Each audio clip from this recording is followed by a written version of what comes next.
찬송가 195장 하겠습니다.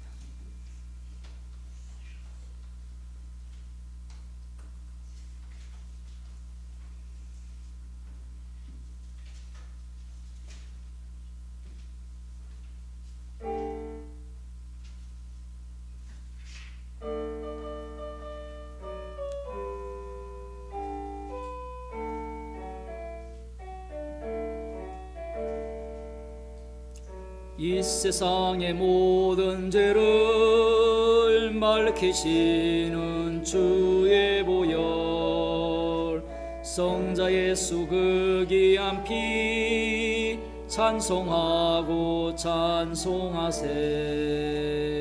주님 앞을 멀리 떠나 길을 잃고 헤맬 때에 나의 뒤를 따라오사 친히 구원하셨도다.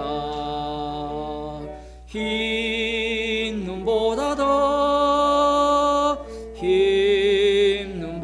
더 주의 흘리신 보혈로 희게 씻어 주옵소서. 가시관을 써셨으니 피로 얼굴 물드셨고 십자가의 모진 고통 나를 위해 당하셨네. 말로 형용할 수 없는 구세주의 구속하신 그 은혜와 크신 사랑 찬송하고 찬송하세. 흰 눈보다 더 주의 흘리신 보혈로 희게 씻어 주옵소서. 아버지를 멀리 떠나 바른 길을 저버리고 여러가지 죄악으로 주홍같이 되었으니 물같은 것 가지고는 씻을 수가 아주 없네. 주여 귀한 보배 피로 날 정결케 하옵소서. 흰 눈보다 더 주의 흘리신 보혈로 희게 씻어 주옵소서. 아멘. 하나님 말씀 이사야 10장 24절에서 34절 말씀을 보겠습니다. 구약 성경 978쪽입니다.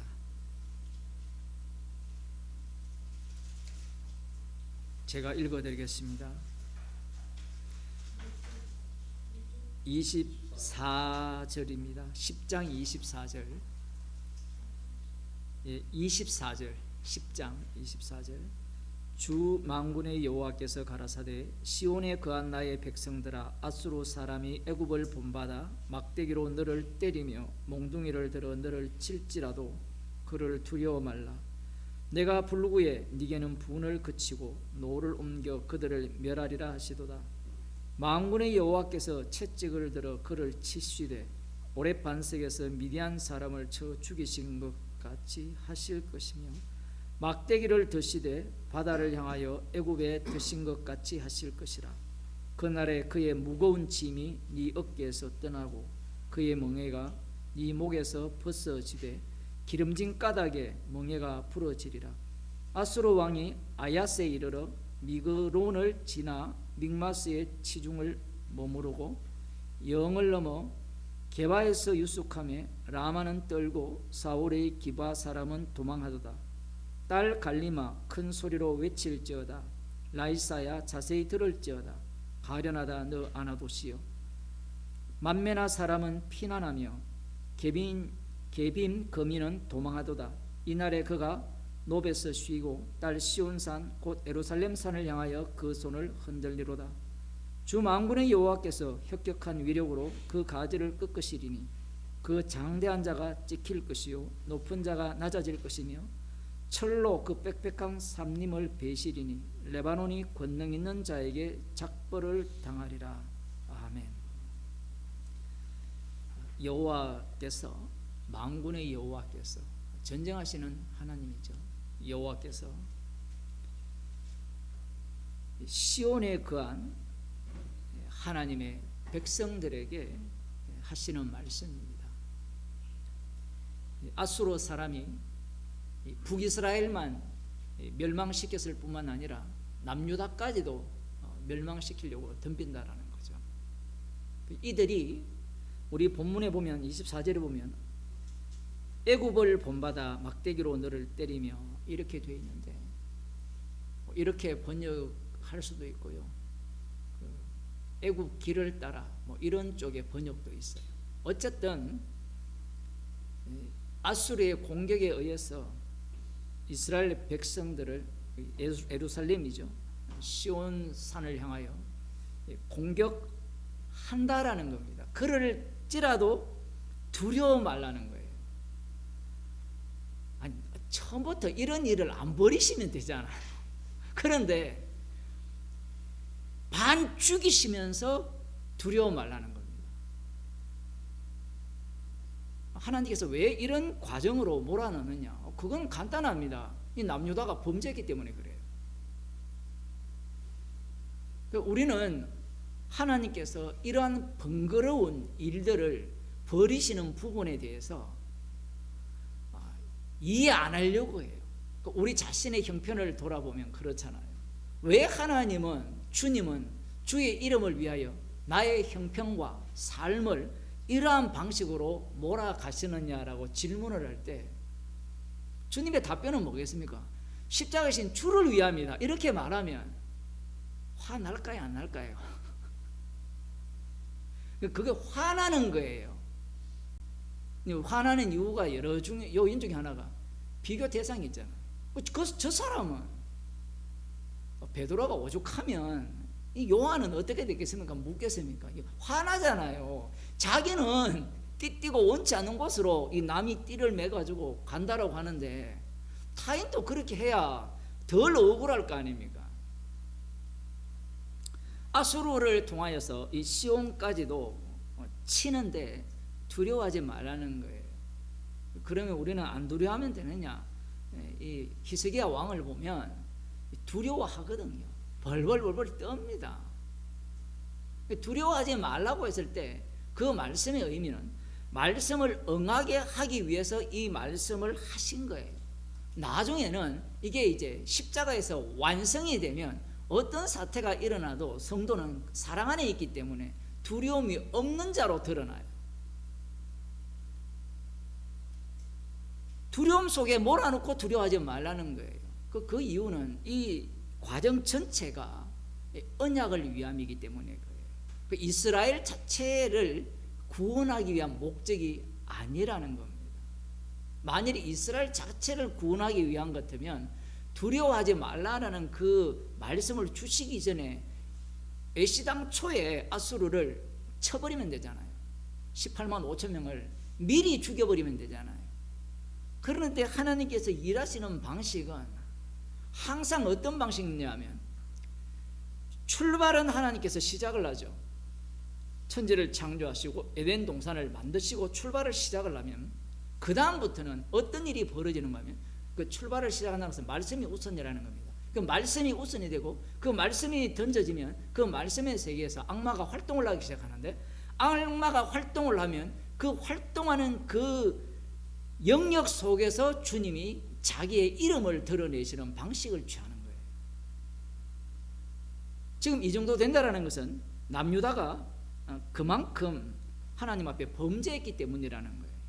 그러나 너희들을 그들에 의해서 멸망당케는 하지 않겠다라는 겁니다. 여기에서는 아수르 이야기니까 나중에 바벨론으로 이 본문을 적용하게 되면 결국은 멸망을 당해요. 나중에 이것이 남은 자까지 적용을 하게 되면 남은 자조차 다 멸망당합니다. 예수님에 의해서 어느 누구도 구원을 못 받아요. 말씀이 이렇게 계속해서 진행이 되면서 역사 속에서 진행이 되면서 십자가의 그 완료성, 그 선명성이 명확하게 드러나게 돼요. 그런데 그렇게 드러나시게 하기 위해서 하나님께서는 이 말씀을 1차적으로 이스라엘 역사 가운데 일으킵니다. 실제로 그렇게 일으켜요. 그 내용이 열왕기하 18장에 나오죠. 18장 19장에 나오는데 그 가기 전에 조금 더 보고 넘어갑시다. 27절 그날에 그의 무거운 짐이 네 어깨에서 떠나고 그의 멍에가 네 목에서 벗어지되 기름진 가닥의 멍에가 부러지리라. 28절부터 나오는 이 지명들은 예루살렘 시온을 중심으로 북쪽, 서쪽, 서쪽이라 하면 지중해 쪽이에요. 동쪽이 그쪽이 아니고 그 시온산을 중심으로 북쪽부터 이 아수르가 진격해 들어오는 거예요. 진격해 오면서 최종적으로는 어느 쪽에 와서 이렇게 그 예루살렘 산을 향하여 그 손을 흔드느냐 하면 여기에 보면 딸 시온산 곧 예루살렘 산을 향하여 노베에서 쉬고, 그게 높 땅인지 어딘지 모르지만 대충 이 지역을 감람산이라 뭐 이렇게 표현하는 경우도 있어요. 여기에 나오는 지명들은 정확하게 어딘지는 모릅니다. 대략적으로 뒤에 어떤 본문들은 지명이 나오는데 그런 식으로 아수르가 공격해 오는 거예요. 그러나 하나님께서 순식간에 그들을 33절에 보면 주 만군의 여호와께서 혁혁한 위력으로 그 가지를 꺾으시리니 그 장대한 자가 찍힐 것이요 높은 자가 낮아질 것이며 철로 그 빽빽한 살림을 베시리니 레바논이 권능 있는 자에게 작벌을 당하리라. 이건 누가 봐도 아수르에 대한 심판인데 갑자기 레바논 이야기가 나오고 작벌 이야기가 나오고 그 다음 11장에 보면 이새의 줄기에서 한 싹이 나며 이런 말씀들이 연결되기 때문에 아수르가 시온을 치면서 시온도 박살나는 거예요. 시온은 물론 멸망당하지 않지만 나중에 바벨론에서 박살나거든요. 그러한 어떤 상황 속으로 내몰려서 결국은 이 말씀으로 되어지는 세계의 힘을 이스라엘을 통해서 보여줍니다. 열왕기하 18장을 보면 아수르 왕이 이스라엘을 북이스라엘을 공격하고 그들을 점령하고 남유다를 치게 되죠. 9절 18장 9절 히스기야 왕 4년 곧 이스라엘 왕 엘라의 아들 호세아 7년에 아수르 왕 살만에셀이 사마리아로 올라와서 에워사고 3년 후에 그 성이 함락되니 히스기야의 6년이요 이스라엘 왕 호세아의 9년이라. 그래서 북이스라엘은 이 살만에셀에서 멸망당하고 나중에 이제 이 아수르가 남유다까지 공격합니다. 17절에 아수르 왕이 다르단과 랍사리아와 랍사게로 대군을 거느리고 라게스에부터 예루살렘으로 가서 히스기야 왕을 치게 하며 저희가 예루살렘으로 올라가니라. 저희가 올라가서 윗못 수도곁 곧 세탁자의 밭에 있는 큰 길에 이르러 서니라. 저희가 왕을 부르며 힐기야의 아들 국내 대신 엘리야긴과 서기관 셈나와 아삽의 아들 사간 요아가 저에게 나가니 랍사게가 저희에게 이르되, 유명한 이 조롱조의 이제 말이 쏟아집니다. 너희는 히스기야에게 구하라. 대왕 아수르 왕의 말씀이 너희 의뢰하는 이 의뢰가 무엇이냐? 네가 싸울 만한 계교와 용력이 있다고 한다마는 이는 입에 붙은 말뿐이라. 네가 이제 누구를 의뢰하고 나를 반역하였느냐? 지금 히스기야 왕을 보게 되면 의뢰할 게 없어요. 그러니까 철저하게 이 조롱의 대상으로 만들어 놓고 그 조롱을 받게 하여서 하나님께서 이 이사야 선지자를 통해서 예언한 이 말씀대로 시행을 하시는 겁니다. 이제 네가 저 상한 갈 때 지팡이 애굽들을 의뢰하도다. 사람이 그것을 의지하면 그 손에 찔려 들어갈지라도 애굽 왕 바로는 무릇 의뢰하는 자에게 이와 같으리라. 그러니까 애굽을 의뢰하려느냐?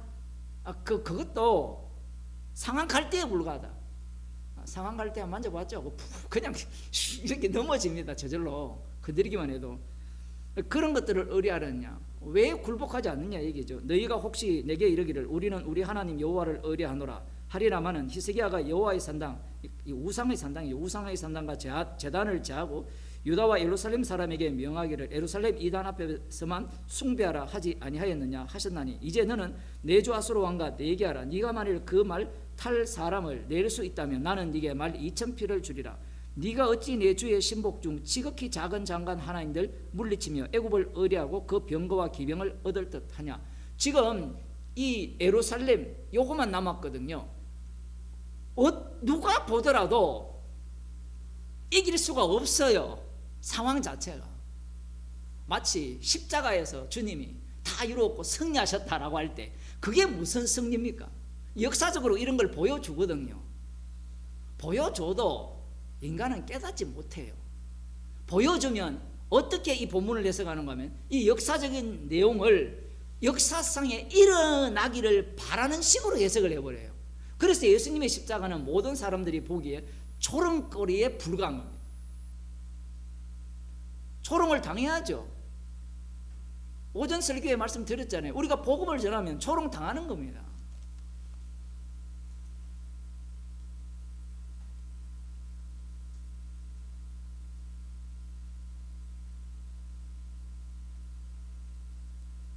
(32절에) 보면 내가 장차 와서 너희를 한 지방으로 옮기리니 그곳은 너희 본토와 같은 지방 곧 곡식과 포도주가 있는 지방이요.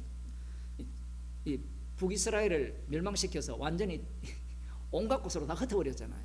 그런 식으로 하겠다라는 겁니다.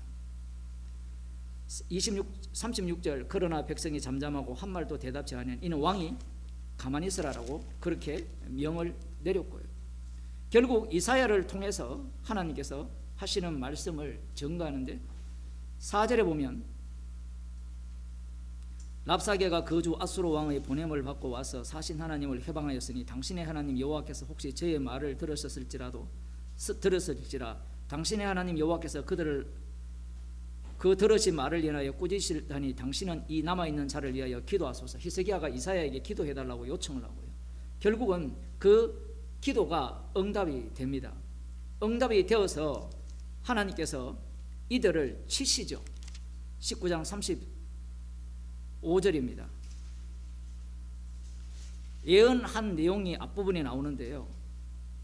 그 내용을 조금 읽어보면 32절 그러므로 여호와께서 아수르 왕을 가리켜 이르시기를 저가 이 성에 이르지 못하며 이리로 살을 쏘지 못하며 방패를 성을 향하여 세우지 못하며 치려고 토성을 쌓지도 못하고 오던 길로 돌아가고 이 성에 이르지 못하리라 하셨으니 이는 여호와의 말씀이니라. 내가 나와 나의 종 다윗을 위하여 이 성을 보호하여 구원하리라 하셨나이다 하였더라. 이 밤에 여호와의 사자가 나와서 아수르 진에서 군사 18만 5천을 친지라. 아침에 일찍 일어나 보니 다 송장이 되었더라. 아수르 왕 산헤립이 떠나 돌아가서 니느웨에 거하더니 그 신 니스로그의 묘에 경배할 때에 아드라멜렉과 사레셀이 저를 칼로 쳐 죽이고 아라랏 땅으로 도망하며 그 아들 에살핫돈이 대신하여 왕이 되니라. 하나님께서 이런 식으로 이 이사야 예언의 말씀을 역사 속에서 성취를 한 거예요. 이렇게 보여주시는 이유가 뭐냐면 예수님의 말씀이 허풍이 아니라는 이야기입니다. 십자가로 승리하셨다는 말씀이 허풍이 아니라는 거예요. 이스라엘 백성들을 역사 속에 집어넣어서 그들의 범죄로 인하여서 심판 속으로 몰아가고 그 심판 속에서 이들이 구원되는 그런 장면들을 보여주시는 이유가 여기에 있는 거예요. 오늘날 성도들은 성령을 받았기에 주님의 정인으로 이 땅에 살아가잖아요. 주님의 정인으로 살아가기 때문에 이 세상에서 어떻게 살려지느냐라고 하면 타인과 똑같이 살려져요. 믿지 않는 자들과 차이가 없어요. 변별력이 없는 겁니다. 그 속에서 살려지는 거예요. 살려지면서 성도는 십자가로 승리한 그 승리 속에서 사는 자라면 성도 아닌 자들은 이 세상에 살면서 그 승리가 없는 자로서의 삶을 살아가는 거예요. 그 모습이 십자가만 자랑하는 거예요. 말씀 앞에 죄인으로 드러나는 겁니다. 그러면 이 살마네셀 같은 이 왕이 보낸 랍사게 장군이 하는 그러한 말들을 우리가 듣지 않겠느냐라는 거예요. 당연히 들어야 돼요. 조롱을 받아야 돼요. 이들은 아직 그림자지만 성도는 이미 승리했기 때문에 주님의 영광의 고난에 참여한 자로 이 땅에서 살아가는 겁니다. 기도하겠습니다.